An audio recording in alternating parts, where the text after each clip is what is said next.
প্রধানমন্ত্রীর পদত্যাগের একদিন পর নেপালের কাঠমান্ডুতে শুনশান নীরবতা। রাজধানীর রাস্তায় এখনো ধ্বংসস্তূপ, পুড়ে যাওয়া যানবাহনের ধোঁয়া। বুধবার সকাল থেকেই টহল শুরু করেন সেনাবাহিনীর সদস্যরা। গাড়ি ও পথচারীদের তল্লাশি, ভাঙচুর, লুটপাটে জড়িত সন্দেহে আটক হয়েছেন বেশ কয়েকজন। নাগরিকদের বাড়িতে থাকার নির্দেশ দিয়েছে সেনাবাহিনী।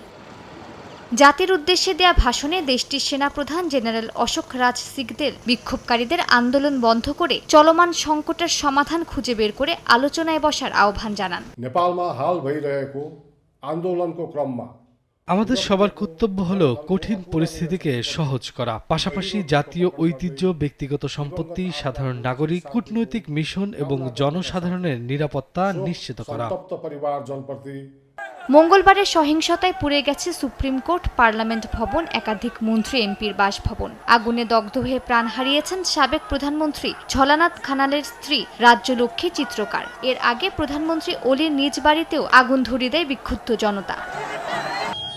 নেপালে চলমান সহিংস বিক্ষোভে উদ্বেগ প্রকাশ করেছেন ভারতের প্রধানমন্ত্রী নরেন্দ্র মোদী। দেশটির জনগণকে শান্তি বজায় রাখার আহ্বান জানিয়ে তিনি বলেন, প্রতিবেশী দেশের স্থিতিশীলতা, শান্তি ও সমৃদ্ধি ভারতের জন্য অত্যন্ত গুরুত্বপূর্ণ। মালিহা সুহরওয়ার্দী, সময় সংবাদ।